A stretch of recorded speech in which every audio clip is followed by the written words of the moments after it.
The principal's office smelled like lemon polish and old grievances. Chen stood with her back to the door, hands folded at her waist, watching Principal Richard Davenport lean back in his leather chair like a man who'd never been contradicted. "Mrs. Chen," he said, her name a dismissal. "I understand you're concerned, but we've been educating children for 30 years. I think we know what we're doing." Maya's daughter sat beside her, 12 years old. Brilliant. Silent now, eyes on her shoes. "My daughter," Maya said quietly, scored in the 99th percentile on every standardized test. She taught herself Mandarin and JavaScript. She's reading at college level. And you put her in remedial math. Davenport sighed, spread his hands. "Mrs. Chen, let's be frank. Students from certain backgrounds often test well but struggle with practical application. We're setting realistic expectations." Certain backgrounds. Maya felt her daughter's shoulders tense. "She doesn't struggle," Maya said. "She's bored. Or perhaps, and I don't mean offense, there's a cultural gap. Not every parent understands the American education system. It can seem harsh when we're simply being honest about ability." He smiled. Patient. Condescending. Maya studied him. The framed degrees behind his desk. The trophy from some regional administrator award. The photograph of him shaking hands with the superintendent. "I see," she said. "I'm glad." Davenport stood, signaling the meeting's end. "We want what's best for Lily. Sometimes that means parents trusting educators to do their jobs. We can't have every uneducated parent demanding special treatment." Uneducated. The word hung in the air. Maya's expression didn't change. She took her daughter's hand. Squeezed once. "Thank you for your time, Mr. Davenport." His smile widened. "Victory. Of course. Have a good evening." Maya walked out. Down the hallway lined with faded motivational posters and budget cut notices. Past classrooms with peeling paint and outdated textbooks. In the parking lot, Lily finally spoke. "Mom, I'm sorry. Maybe he's right. Maybe I'm just..." "Stop." Maya knelt, eye level with her daughter. "He's not right. He's never been right. And tomorrow, he's going to learn exactly how wrong he is." 6 hours earlier, Maya had taken the morning off. Rare, but necessary. Her assistant had rearranged 3 board meetings, a conference call with Singapore, and a lunch with a senator. Chen didn't take mornings off lightly. But Lily had come home crying for the 3rd time that week. "They put me in the slow group, Mom. Mrs. Patterson says I need foundational skills before I can do algebra. But I already know algebra. I tried to show her, and she said I was being disruptive." Maya had made tea, listened, asked careful questions, and then she'd called the school. The secretary had been polite but firm. Principal Davenport could see her at 3 p.m. Not earlier. Maya had cleared her schedule. She dressed simply. Jeans, a sweater, her glasses instead of contacts. Her natural hair pulled back. She wanted to see something. Lily's school, Riverside Middle, sat in a district that had been underfunded for 2 decades. The neighborhood was mostly Black and Asian families, working class, immigrant heavy. The tax base was small. The state funding formulas punished them. Maya knew the numbers. She'd looked them up that morning while drinking her 2nd cup of coffee. Riverside spent $8,200 per student annually. The district 15 miles north, wider, wealthier, spent $18,000. The disparities were systematic. Intentional. She'd seen it before. Different cities. Same pattern. When Maya and her husband had moved here 5 years ago, they'd chosen the neighborhood deliberately. Good people. Strong community. Affordable. They could have lived anywhere. But Maya believed in public schools. In integration. In fighting from within. She'd just never thought she'd have to fight this hard. The meeting had been worse than she'd expected. Davenport hadn't just dismissed her concerns. He'd dismissed her. Assumed she didn't understand. Assumed she was unqualified to question him. Uneducated. Now, driving home with Lily quiet in the passenger seat, Maya made a decision. She pulled into their driveway. A modest house. 3 bedrooms. A yard that needed mowing. Inside, her husband was cooking dinner. "How'd it go?" David asked.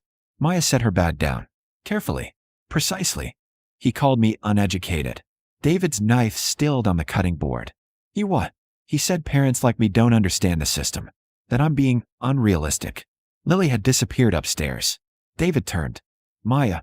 She met his eyes. He'd seen that look before. The stillness before a storm. "What are you going to do?" Maya pulled out her phone. Scrolled to a contact she hadn't used in months. I'm going to give him exactly what he wants, which is an education. That night, Maya made 7 phone calls. The first to her lawyer, the second to her accountant, the third to the head of her foundation, the one she ran under a name most people didn't connect to her, the fourth to an old colleague at the Department of Education, the fifth to a state senator who owed her a favor, the sixth to a journalist she trusted, and the seventh to a number very few people had, the superintendent of schools for the entire district. She left a voicemail. Polite. Professional. Dr. Morrison, this is Maya Chen. I'd like to discuss a philanthropic opportunity. Please call me at your earliest convenience. I believe we have much to talk about. She hung up. David watched from the kitchen doorway. You're really doing this? Maya looked at her daughter's closed bedroom door, at the report card on the counter marked with undeserved C's, at the future being stolen by someone's small-mindedness. He thought I was nobody, she said quietly. Tomorrow, he'll learn exactly who I am. Dr. Morrison called back at 6:47 a.m. Maya was already awake. Second cup of tea. Laptop open. Miss Chen, I apologize for the early hour, but I wanted to catch you before your day began. Maya smiled. Morrison had done her homework. I appreciate that, Dr. Morrison. Your message mentioned a philanthropic opportunity. I'll be frank, our district desperately needs support. What did you have in mind? I'd like to meet. Today, if possible. I have a proposal that requires discretion. A pause. I'm intrigued. My office at 9. Perfect. Maya hung up and opened a folder on her desktop. Inside, financial records, architectural renderings, education research studies, and a 40-page proposal her team had drafted overnight. She'd been preparing for this for years. Just hadn't known when she'd pull the trigger. Now she knew. The district office was downtown. Aging building. Fluorescent lights. Walls that hadn't seen paint since the 90s. Dr. Morrison's office was better. Bookshelves. Degrees from Columbia. A tired-looking woman in her 50s with sharp eyes and no illusions. Ms. Chen. They shook hands. Please sit. Coffee. No, thank you. Morrison settled behind her desk. I'll admit, I was surprised by your call. We don't often hear from. She trailed off, reconsidering her words. Maya helped her. From people you don't know? Exactly. Maya opened her briefcase, pulled out a bound presentation. Dr. Morrison, I'm going to be direct. Your district is failing, not because of the teachers, not because of the students, but because you're starved for resources and drowning in bureaucracy. Morrison's expression tightened. We're doing our best with, I know, and your best is remarkable, but it's not enough. Maya slid the presentation across. I want to change that. Morrison opened it, began reading. Her eyes widened. This is a $50 million commitment, Maya said, to be distributed over 5 years. New technology, updated facilities, teacher salary increases, gifted programs, after-school enrichment, everything your district needs. Morrison looked up. 50 million? From the Chen Foundation. We've been waiting for the right opportunity. I don't understand. Why us? Why now? Maya leaned forward. Because yesterday, Principal Richard Davenport at Riverside Middle told me I was too uneducated to understand how schools work. He put my daughter, a gifted child, in remedial classes because he assumed she was incapable. And when I questioned him, he dismissed me. Morrison's face went carefully neutral. Ms. Chen, I'm not looking for an apology. I'm looking for structural change. This funding comes with conditions. Morrison set the presentation down. I'm listening. First, every school in this district gets audited for bias in student placement. Standardized testing alone doesn't determine track assignment. Teacher recommendations must be justified with evidence, not assumptions. Morrison nodded slowly. Second, administrative leadership that demonstrates discriminatory behavior will be removed. No negotiations. You're talking about Davenport. I'm talking about anyone who treats parents and students like they're less than. Morrison was quiet for a long moment. Miss Chen, I can't just fire a principal because you can if I provide evidence. Which I have. Maya pulled out another folder. Davenport has a pattern. 6 complaints in 4 years from Black and Asian families. All dismissed. All claiming bias. I had my team pull the data. Students of color at Riverside are 3 times more likely to be placed in lower tracks despite identical test scores. Morrison paled. You documented this? Last night. My foundation employs very thorough researchers. Morrison opened the folder. Read. Her jaw tightened. I didn't know. Now you do. Silence. Then Morrison looked up. If I agree to your conditions, you'll fund the entire district? Yes. And if I don't? Maya's expression didn't change. Then I take this to the state board, the media, the parents who've been filing complaints for years. And this district becomes a case study in institutional discrimination. Morrison exhaled slowly. That's quite a threat. It's not a threat. It's a choice. You can fix this with me, or you can fight it without resources. Another silence. Morrison closed the folder. What do you need from me? A meeting. Today. You, me, Davenport, and the school board chair. I want this resolved before my daughter goes to school tomorrow. Morrison picked up her phone. Started dialing. Consider it done. The meeting was set for 2 p.m. Maya went home first. Changed into a suit. Navy. Tailored. The armor she wore into boardrooms. David looked at her. You sure about this? Completely. He's going to fight. Let him. She kissed him. Checked on Lily, who was reading in her room. Mom? Where are you going? To fix something that should have been fixed a long time ago. The conference room at the district office was small. Gray table. For chairs. Morrison sat at the head. The board chair, a stern woman named Patricia Cole, sat to her right. And across from Maya, looking confused and increasingly annoyed, was Richard Davenport. I don't understand why I'm here, he said. I have a school to run. Morrison gestured to Maya. Mr. Davenport, do you remember meeting with Mrs. Chen yesterday? He glanced at Maya. Recognition flickered. The parent who wanted special treatment for her daughter. Yes. Maya said nothing. Morrison slid a folder across to him. Mrs. Chen has brought some concerns to my attention. I'd like you to address them. Davenport opened the folder. Scanned the contents. His face flushed. This is absurd. These are standard placement decisions based on what? Maya asked quietly. He looked at her. Really looked, for the first time. Based on assessment and professional judgment. Professional judgment that places students of color in remedial tracks at 3 times the rate of white students with identical scores. There are other factors. Classroom behavior. Parental involvement. Are you saying my involvement is insufficient, Mr. Davenport? His mouth opened. Closed. Patricia Cole spoke for the first time.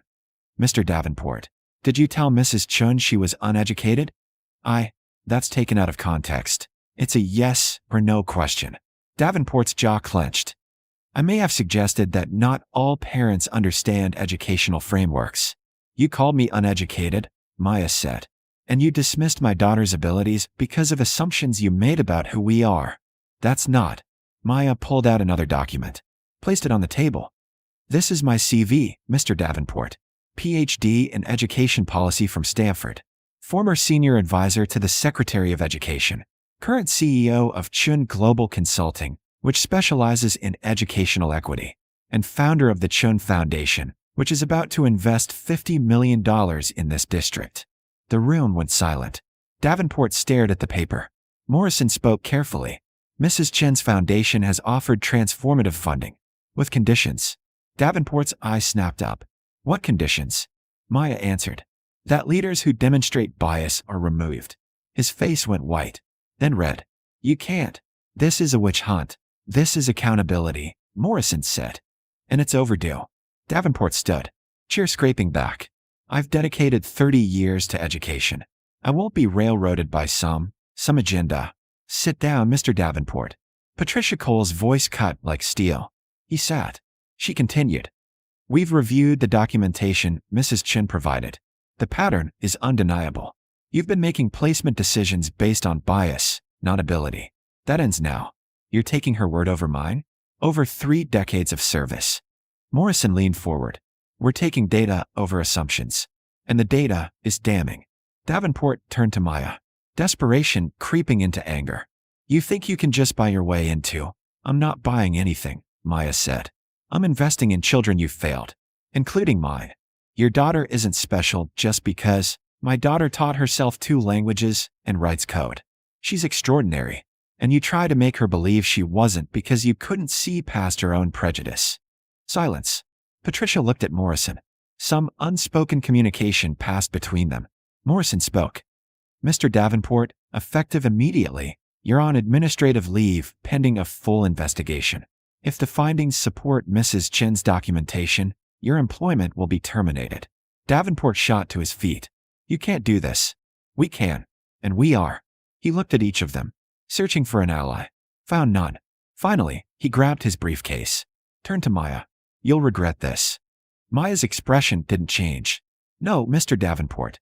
I won't. But you might want to spend your leave reflecting on how many children you've underestimated. How many futures you've limited because you decided they weren't worth your time. He left, door slamming behind him. Patricia exhaled. Well, that was overdue. Morrison looked at Maya. The funding. You're serious? Completely. My lawyers will have the contracts ready by Friday. But I want updates. Quarterly reports. Transparency on every dollar. You'll have it. And the audit. Already scheduling it. Every school. Every placement decision from the last 3 years. Maya nodded. Good. Patricia leaned forward. Mrs. Chen, I have to ask. Why not just move your daughter to a private school? You clearly have the resources. Maya was quiet for a moment. Because running away doesn't fix the system. It just abandons the children who can't run. My daughter deserves better. So do the thousands of other kids in this district who've been written off by people who never bothered to see them. Patricia smiled. We're lucky you stayed. We'll see if you still think that when I'm emailing you at midnight about budget allocations. Morrison laughed. I look forward to it. Maya picked Lily up from school that afternoon. Her daughter climbed into the car, backpack heavy, face tired. How was your day? Mrs. Patterson said there's going to be some changes. She didn't say what. Maya pulled out of the parking lot. Your principal is gone. The district is investigating how students are placed in classes. And by next semester, you'll be in the gifted program you should have been in from the start. Lily stared. What did you do? Well, I should have done sooner. I stopped waiting for them to see you. I made them. Mom. Lily's voice cracked. You didn't have to. Yes, I did. You're my daughter. And you're brilliant. And no one gets to tell you otherwise. Tears now. Relief and something bigger. Maya pulled over. Held her. You don't have to shrink yourself to fit their expectations, Maya whispered. Not ever again. 3 months later, Maya stood in the renovated Riverside Middle School library. New computers. New books. Bright paint. Comfortable seating. Students everywhere. Studying. Laughing. Learning. The new principal, Dr. Angela Foster, a black woman with a PhD in educational leadership, approached. Mrs. Chen, thank you for coming. I wouldn't miss it. The difference is remarkable. Teacher retention is up. Test scores are climbing. And we've identified 47 students who were misplaced due to bias. All of them are thriving now. Maya smiled. Good. Your daughter is one of them. She's exceptional. The coding club she started has 30 members. She told me. She's happy. Dr. Foster hesitated. I heard what happened with Davenport. I'm sorry you had to go through that. I'm not. It needed to happen. Still, it took courage. Maya shook her head. It took resources. Most parents don't have what I have. That's what needs to change. You're changing it. They stood together, watching students file in for afternoon study sessions. Dr. Foster, Maya said quietly. Keep pushing. Keep questioning. Don't let anyone tell you a child isn't capable just because of who they are or where they come from. I won't. I promise. That evening, Maya sat at her kitchen table. Laptop open. Financial reports from the foundation. 50 million was just the beginning. She'd already identified 3 other districts with similar patterns. Similar failures. The work would never be finished. Not really. But that was fine. She'd learned something in that principal's office. Something she'd always known but had been too polite to act on. Power unused is power wasted.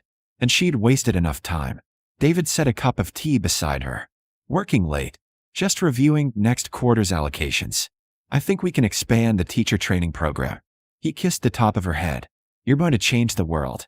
Just trying to change a few schools. Same thing. Lily appeared in the doorway. Laptop under her arm. Mom? Can you help me with something? Always. What is it? I'm building an app.